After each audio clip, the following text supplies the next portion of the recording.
Hello students, today our topic is Bohr model of an atom. ठीक है, Bohr complete जो name है इस मॉडल का date is a Niels Bohr, क्योंकि नील बोहर एक साइंटिस्ट था जिसने कि क्या करा था, जो रदरफोर्ड की ड्रॉबैक्स थी उसको ओवरकम किया था। ठीक है, एक्सपेरिमेंट कब हुआ था, डेट इज़ 1913 में। ठीक है, तो according to the Bohr model of an atom इसके कुछ पॉस्टुलेट्स हैं। फर्स्ट पॉस्टुलेट क्या है जो इसने दिए थे कि atom contain equal number of protons and electrons and therefore atom is neutral. वो क्या कह रहा है कि जो एटम है वो इक्वल नंबर ऑफ प्रोटॉन और इलेक्ट्रॉन को कंटेन करता है, इसलिए हम कह सकते हैं जो एटम है क्या है, न्यूट्रल है। ये चीज़ तो हमें थॉमसन ने भी बताई थी, जे थॉमसन ने, ठीक है, रदरफोर्ड ने भी कही थी।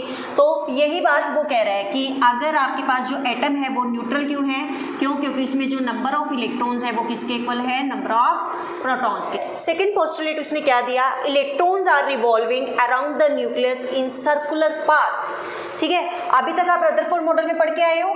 सपोज ये आपके पास क्या है, सेंटर में न्यूक्लियस है, इसके चारों तरफ क्या घूम रहे हैं, इलेक्ट्रॉन घूम रहे हैं, और जिसमें इलेक्ट्रॉन घूम रहे हैं उसको हम क्या बोल रहे थे, ऑर्बिट्स, और ये बीच में जो पॉजिटिव चार्ज था इसको हम क्या बोल रहे थे, न्यूक्लियस। ये चीज़ पढ़ के आए हैं। तो यहाँ तक तो ये चीज़ सेम है, वो भी यही चीज़ बता रहा है कि जो electron are revolving around the nucleus, जो ये इलेक्ट्रॉन्स घूम रहे हैं around the nucleus in a circular path, ठीक है, ऑफ कांस्टेंट रेडियस। ये जो चीज़ है, ये जो इसने लाइन लगाई है of constant radius known as the orbits of shell. वो कह रहे हैं जो ये इलेक्ट्रॉन्स घूम रहे हैं न्यूक्लियस के अराउंड वो एक कांस्टेंट रेडियस से घूम रहे हैं। ठीक है, उनकी रेडियस क्या है, कांस्टेंट है, वो चेंज नहीं हो रही है। ठीक है, ये बोहर का मानना था। ठीक है, कि जो इलेक्ट्रॉन्स न्यूक्लियस के चारों तरफ घूम रहे हैं उनकी जो रेडियस है वो क्या रहेगी, कांस्टेंट रहेगी, और उसी को हम क्या बोल रहे हैं, ऑर्बिट्स या फिर शेल्स। क्लियर बच्चे।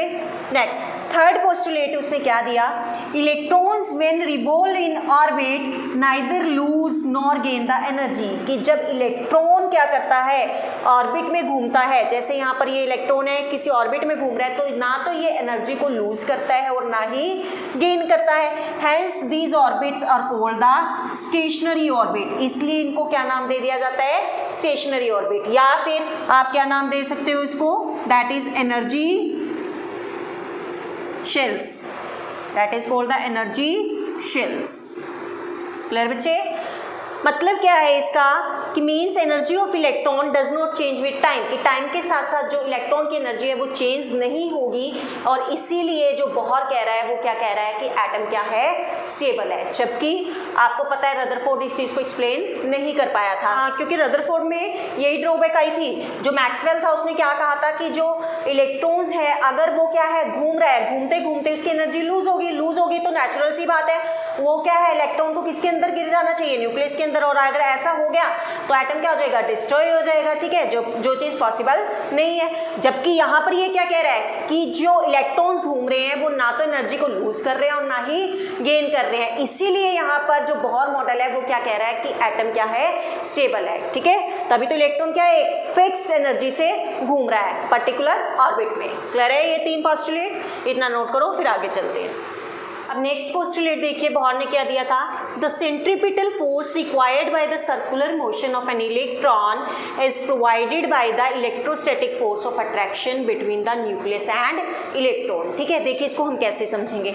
देखिए यहाँ पर क्या है, ये न्यूक्लियस है, न्यूक्लियस के पास क्या है, पॉजिटिव चार्ज है, और इसके चारों तरफ क्या घूम रहे हैं, इलेक्ट्रॉन्स घूम रहे हैं। तो ये पॉजिटिव चार्ज है और ये क्या है, नेगेटिव चार्ज है। इन दोनों के बीच की अट्रैक्शन क्या कहलाएगी, एक पॉजिटिव और नेगेटिव, इसको बोलते हैं हम electrostatic force of attraction. Clear. जहाँ पर आपके पास क्या है, दो चार्ज पार्टिकल पड़े हुए हैं, एक के ऊपर पॉजिटिव चार्ज है, दूसरे के ऊपर नेगेटिव चार्ज है, तो उनके बीच में जो फोर्स ऑफ अट्रैक्शन है वो क्या कहलाएगी, इलेक्ट्रोस्टैटिक फोर्स ऑफ इलेक्ट्रॉन। क्या होता है देखिए, जब इलेक्ट्रॉन न्यूक्लियस के चारों तरफ घूमता है, ठीक है, और किस में घूम रहा है, that is a circular path, तो इस सर्कुलर मोशन को शो करने के लिए मतलब कुछ ना कुछ फोर्स की रिक्वायरमेंट तो होगी। ठीक है ना। अब अगर सपोज मैं बोलती हूँ कि मैं एक रस्से को घुमा रही हूँ, ठीक है, ऐसे सर्कुलर मोशन में, तो मैं उसके ऊपर क्या लगा रही हूँ, फोर्स लगा रही हूँ ना, तभी तो वो क्या हो रहा है, घूम रहा है। तो ऐसे जब इलेक्ट्रॉन सर्कुलर मोशन में घूम रहा है तो इट मीन्स उसको कुछ ना कुछ फोर्स की रिक्वायरमेंट है, और जब इलेक्ट्रॉन सर्कुलर मोशन में घूमता है तो उस फोर्स को हम कैसे शो करते हैं, सेंट्रीपिटल फोर्स की फॉर्म में। ठीक है, वो सेंट्रीपिटल फोर्स कहाँ से मिल रहा है, देखिए कैसे। ये न्यूक्लियस है, न्यूक्लियस के पास क्या है, पॉजिटिव चार्ज है। एक सेकेंड, न्यूक्लियस के पास क्या है, पॉजिटिव चार्ज है, ठीक है। सपोज मैंने मान लिया वो क्या है, Zd, क्लियर। और जो इसका पाथ है, मतलब न्यूक्लियस से इलेक्ट्रॉन का, उसका जो रेडियस मैं मान रही हूँ वो क्या है, r है, क्लियर बच्चे। तो वो सेंट्रीपिटल फोर्स कहाँ से मिल रहा है उसको, जब इस पॉजिटिव मतलब न्यूक्लियस के बीच में और इलेक्ट्रॉन के बीच में क्या हो रही है, कुछ अट्रैक्शन हो रही है। और वो कौन सी अट्रैक्शन हो रही है, इलेक्ट्रोस्टैटिक फोर्स ऑफ अट्रैक्शन। तो वो जो सेंट्रीपिटल फोर्स है CPF, सेंट्रीपिटल फोर्स, वो किसके इक्वल है, that is electrostatic force of attraction के, क्लियर। अब आपको अकॉर्डिंग टू फिजिक्स कंसेप्ट पता है सेंट्रीपिटल फोर्स क्या होता है, जिसको नहीं पता है वो फॉर्मूला ध्यान रख लीजिए, that is the mv²/r, clear. Centripetal force क्या होता है, mv²/r, where m is the mass of an electron, v is the velocity of electron and r is the radius of an electron, clear बेटा। अब electrostatic force of attraction कैसे निकालेंगे, देखिए उसका method क्या है मैं बता देती हूँ आपको। सपोज अगर कोई दो चार्ज पार्टिकल है, सपोज यहाँ पर क्या था, पॉजिटिव और यहाँ पर क्या था, नेगेटिव। ये मान लिया मैंने, ये न्यूक्लियस है और यहाँ पर ये क्या है, इलेक्ट्रॉन है। इनके बीच में इलेक्ट्रोस्टैटिक फोर्स ऑफ अट्रैक्शन मुझे निकालना है, ठीक है। तो हम क्या फॉर्मूला यूज करते हैं, that is equal to the K product of charge particle upon में डिस्टेंस का स्क्वायर, ठीक है। तो आपके पास चार्ज पार्टिकल क्या है, Q1 into Q2 divided by इनका डिस्टेंस कितना है, r, तो इसका स्क्वायर, ठीक है। तो ये किसके इक्वल हो जाएगा, K Q1 Q2 divided by r square, clear. यहाँ से हम कैसे निकालेंगे, और mv² अपॉन में r which is equal to the K Q1 मतलब दैट इज द न्यूक्लियस, इसके ऊपर चार्ज कितना है, Zd इंटू Q2, इसके ऊपर चार्ज कितना है, ओनली इलेक्ट्रॉन, अपॉन में r स्क्वायर। और इसको कैसे लिख सकते हैं हम, mv² अपॉन में r which is equal to the K Ze² upon में r स्क्वायर।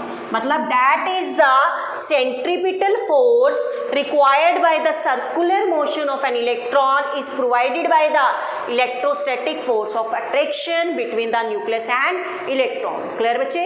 कि जो यहाँ पर इलेक्ट्रॉन घूम रहा है उसको सेंट्रीपिटल फोर्स की रिक्वायरमेंट है, और वो उसको कहाँ से मिल रही है, that is from the electrostatic force of attraction between the nucleus and electron. तो that is the fourth postulate of Bohr model, clear.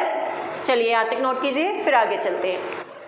अब देखिए नेक्स्ट पोस्टुलेट क्या है, out of infinite orbiter electrons can only be present in those orbits in which it's angular momentum is integral multiple of h/2π।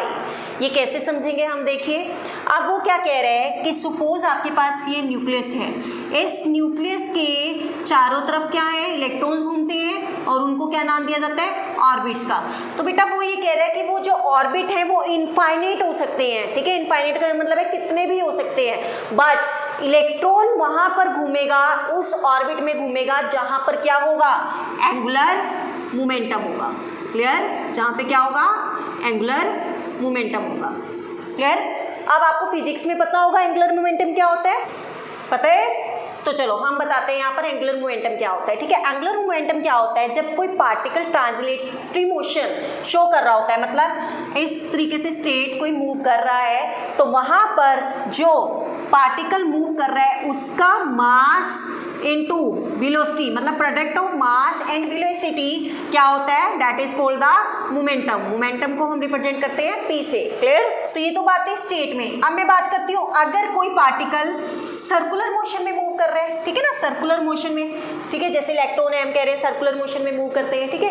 तो वहां पर angular momentum क्या होगा, तो जो काम यहाँ पर मोमेंटम कर रहा था वही काम यहाँ पर क्या करेगा, एंगुलर मोमेंटम करेगा, ठीक है। बट कैसे करेगा, देखिए। जब स्टेट मोशन में कोई पार्टिकल मूव कर रहा था उसका मोमेंटम क्या था, product of mass and velocity of that particle, तो यहाँ पर प्रोडक्ट था। लेकिन अब जब सर्कुलर मोशन में घूम रहा है तो मतलब उसका कुछ ना कुछ क्या होगा, रेडियस होगा। तो मतलब हम कैसे उसको एंगुलर मोमेंटम को डिफाइन कर देंगे इन सर्कुलर मोशन में, that is mv/r, that is a simple momentum, ठीक है। लेकिन जब सर्कुलर ऑर्बिटल में कोई पार्टिकल मूव करता है तो वहां पर क्या देखा जाता है, एंगुलर मोमेंटम, और उसको हम रिप्रेजेंट करते हैं किससे, mv/r से, क्लियर। बोहर ने क्या कहा कि जो इलेक्ट्रॉन घूम रहा है, जो इलेक्ट्रॉन घूम रहा है उसका एंगुलर मोमेंटम मतलब दैट इज mv/r किसके इक्वल होगा, that is the integral multiple of h upon 2 pi. Clear? n क्या है आपके पास? इंटीग्रल मल्टीपल का मतलब क्या है? यहाँ पर n की वैल्यू क्या हो सकती है? 1 हो सकती है, 2 हो सकती है, 3 हो सकती है, 4 हो सकती है and up to so on. Clear? n की वैल्यू क्या है? 1 2 3 4 एंड सो ऑन। क्लियर? अब समझ आ जाएगा आपको। Out of infinite orbit, infinite क्या है? ऑर्बिट से electron can only be present in those orbits in which angular momentum, मतलब इलेक्ट्रॉन वहीं पर प्रेजेंट होगा जहां पर क्या होगा? एंगुलर मोमेंटम होगा, और वो क्या होगा? Is integral multiple of h upon 2 पाई। किसका इंटीग्रल मल्टीपल होगा? h अपॉन 2 पाई का। क्लियर है बेटा? तो ये बोहर ने अपने पोस्टुलेट्स दिए थे, हम वही क्या कर रहे हैं? पढ़ रहे हैं यहाँ पर। ठीक है, तो यहीं से बेसिकली जो बोहर ने इंट्रोड्यूस करा था शेल का कंसेप्ट। ठीक है, जो ये ऑर्बिट्स हैं उसने इनको क्या नाम दिया था? शेल्स। ठीक है, जैसे ये क्या हो गया? फर्स्ट ऑर्बिट, ये क्या हो गया? सेकंड ऑर्बिट, ये क्या हो गया? थर्ड ऑर्बिट, यहाँ क्या हो गया? Fourth orbit. तो यहाँ पर फर्स्ट ऑर्बिट मतलब n की वैल्यू क्या होगी? 1, यहाँ पर n की वैल्यू क्या होगी? 2, यहाँ पर n की वैल्यू क्या होगी? 3, और यहाँ पर n की वैल्यू कितनी होगी? 4। और इसी को इसने शेल का नाम दे दिया, इसके लिए K शेल, इसके लिए L, इसके लिए M और इसके लिए N शेल। क्लियर बच्चा? ठीक है, जब आप अल्फ़ाबेट के अकॉर्डिंग डिनोट करते हो तो शेल बोल देते हो, और अगर आप नंबर के अकॉर्डिंग डिनोट करते हो n = 1 2 3 तो क्या बोल देते हो? ऑर्बिट बोल देते हो। है एक ही चीज़। तो यहीं से जनरली इसने क्या करा था? शेल्स का कंसेप्ट इंट्रोड्यूस करा था। उसने क्या कहा था कि जो न्यूक्लियस के चारों तरफ क्या है, जो सर्कुलर पाथ है, उसको हम क्या बोल सकते हैं? ऑर्बिट्स या फिर शेल। क्लियर? और शेल्स को ही मैं दूसरा नाम क्या दे रही थी? That is energy level. Clear है बेटा? तो अगर यहाँ पर n की वैल्यू 1 है, नेक्स्ट 2 है, नेक्स्ट 3 है, नेक्स्ट 4 है, तो मतलब इन ऑर्बिट्स में एनर्जी क्या है? फिक्स्ड है कि K शेल के लिए हम n की वैल्यू क्या लेंगे? 1, और L शेल के लिए हम n की वैल्यू क्या लेंगे? 2, M शेल के लिए हम n की वैल्यू क्या लेंगे? 3, और N शेल के लिए हम n की वैल्यू क्या लेंगे? 4। तो मतलब यहाँ पर क्या होगी? एनर्जी लेवल क्या हो गए? फिक्स्ड हो गए। तो जब किसी इलेक्ट्रॉन का एनर्जी लेवल फिक्स्ड हो जाता है तो हम कह सकते हैं जो उस इलेक्ट्रॉन की एनर्जी है वो क्या है? क्विंटाइज्ड है। अरे तो ये पोस्टुलेट आप चाहे इसको 6 पोस्टुलेट बना लो, चाहे इसी में डाल लो इसको, कि जो एनर्जी ऑफ एन इलेक्ट्रॉन है दैट इज क्विंटाइज्ड। क्यों? क्योंकि जो एनर्जी लेवल है इलेक्ट्रॉन के लिए वो क्या है? फिक्स्ड है। जो इलेक्ट्रॉन घूम रहा है वो एक फिक्स्ड एनर्जी लेवल पे घूम रहा है। क्लियर? चलिए नोट कीजिए फटाफट, फिर आगे चलते हैं। अब नेक्स्ट पोस्टुलेट देखिए। इसको समझने से पहले अभी हमने क्या पढ़ा था? देखिए, अगर आपके पास ये क्या है? न्यूक्लियस है, और यहाँ पर क्या इलेक्ट्रॉन घूम रहा है। ठीक है, तो जो ये इलेक्ट्रॉन घूम रहा है तो मतलब ये ना तो कोई एनर्जी क्या करता है जनरली एमिट करता है, और ना ही एब्जॉर्ब करता है। अभी हमने सेकंड पोस्टुलेट पढ़ा था कि जो इलेक्ट्रॉन क्या है एक सर्कुलर ऑर्बिट में घूम रहा है, ना तो ये कोई एनर्जी क्या कर रहा है? एब्जॉर्ब कर रहा है, और ना ही एमिट कर रहा है। ठीक है, इसीलिए हम क्या बोल रहे थे कि एटम क्या है? स्टेबल है। ठीक है, तो अब बोहर क्या कहता है? लेकिन जैसे सपोज ये ऑर्बिट है, ठीक है, ऑर्बिट को मैं यहाँ पर स्ट्रेट लाइन से रिप्रेजेंट कर रही हूँ कुछ इस तरीके से। ठीक है ना, अगर मैं सर्कुलर में दिखाती हूँ ना ऑर्बिट, जैसे ये ऑर्बिट हो गया, ये ऑर्बिट हो गया, ठीक है, ये ऑर्बिट हो गया, कुछ इस तरीके से, तो क्या है? ये थोड़ा सा डिफिकल्ट हो जाएगा यहाँ पर शो करना। ठीक है, तो मैं इसको स्ट्रेट में दिखा रही हूँ। सपोज ये फर्स्ट ऑर्बिट यहाँ ले लिया, ये सेकंड ऑर्बिट यहाँ ले लिया, थर्ड ऑर्बिट यहाँ ले लिया, और फोर्थ ऑर्बिट यहाँ ले लिया। यहाँ पर n की वैल्यू 1 है, यहाँ पर n की वैल्यू 2 है, यहाँ पर n की वैल्यू 3 है, और यहाँ पर n की वैल्यू क्या है? 4 है। तो बेटा क्या होता है जब यहाँ पर that is the first shell, first shell को बोला जाता है जनरली, आप बोल सकते हो ग्राउंड स्टेट। ठीक है, और जो सबसे ऊपर वाला शेल होता है उसको बोला जाता है excited state, that is excited state मतलब हायर स्टेट। ठीक है, और ग्राउंड स्टेट का मतलब क्या है? That is lower state. ठीक है, तो बोहर क्या कह रहा है कि सपोज यहाँ पर ग्राउंड स्टेट में कोई इलेक्ट्रॉन पड़ा है, ठीक है, और यहाँ से कोई फोटोन आया, फोटोन मतलब लाइट, और वहाँ से उसको इलेक्ट्रॉन को क्या मिली? एनर्जी मिली, और इतनी एनर्जी मिली कि यहाँ से फर्स्ट ऑर्बिट से जो इलेक्ट्रॉन है जंप हो गया कहाँ पर? हायर ऑर्बिट पे। ठीक है, हायर एनर्जी लेवल पे, मतलब यहाँ पर n = 4 पे, 1 से कहाँ पर जंप हो गया? 4 पे। ठीक है, मतलब यहाँ पर क्या लोअर लेवल पे पड़ा हुआ था और कहाँ पे मूव हो गया generally? That is higher level पे। लेकिन कब मूव हुआ? जब उसने कुछ अमाउंट की एनर्जी क्या करी? एब्जॉर्ब करी, और इतनी एनर्जी एब्जॉर्ब करी कि वो क्या है? कहाँ पर पहुँच गया? हायर स्टेट पे। हो सकता है कि कुछ इससे कम कर ले एब्जॉर्ब तो सेकंड लेवल पे पहुंच जाएगा, हो सकता है इससे थोड़ी सी ज़्यादा कर ले तो थर्ड लेवल पे पहुंच जाएगा, ठीक है। तो इलेक्ट्रॉन मूव कर रहा है from lower state to higher state. तो क्या होगा कि यहाँ पर जब इलेक्ट्रॉन मूव करेगा from lower to higher state तो वो क्या करेगा, कुछ अमाउंट की एनर्जी को क्या करेगा, एब्जॉर्ब करेगा। और ऐसा भी हो सकता है कि जैसे ही यहाँ पर इलेक्ट्रॉन पहुंचा कहाँ पे, एक्साइटेड स्टेट पे, हो सकता है वो यहाँ से जंप कर जाए कहाँ पर, that is higher level to lower level. यहाँ पर 4 था और यहाँ पर क्या आ गया, 2 आ गया, ठीक है। तो यहाँ पर जब वो जंप करेगा मतलब हायर से लोअर पे, तो एनर्जी क्या होगी, तब एनर्जी क्या होगी, रिलीज होगी। आ रही बात बेटा समझ। जब कोई इलेक्ट्रॉन कुछ अमाउंट की एनर्जी को एब्जॉर्ब करता है तब वो क्या करता है, लोअर टू हायर मूव करता है। लेकिन जब वो कुछ एनर्जी को रिलीज करता है तो मतलब वो क्या है, हायर टू लोअर लेवल पे मूव करता है, ठीक है। तो वो यही कह रहा है, when an electron moves from lower energy shell to higher energy shell, lower energy shell to higher energy shell, it absorbs the energy. तो वो क्या है, कुछ एनर्जी को एब्जॉर्ब करेगा। And when it jumps from higher energy shell, that is higher energy shell, from higher energy shell to lower energy shell, ये क्या है, lower energy shell, it emits the energy, मतलब वो एनर्जी को क्या करेगा, रिलीज करेगा। तो ये इसका अनदर पोस्टुलेट था कि वैसे तो जो इलेक्ट्रॉन मूव कर रहा है वो ना तो एनर्जी को एब्जॉर्ब करता है और ना ही गेन करता है, बट अगर हम उस इलेक्ट्रॉन को कुछ एनर्जी एब्जॉर्ब करा दे तो जो इलेक्ट्रॉन ग्राउंड स्टेट में पड़ा हुआ है वो कहाँ पर मूव हो जाएगा, हायर स्टेट पे। और अगर वो क्या है, जनरली लोअर स्टेट पे आना चाहता है तो अगर वो लोअर स्टेट पे आया तो वो कुछ ना कुछ एनर्जी को क्या करेगा, रिलीज करेगा। क्लियर बेटा।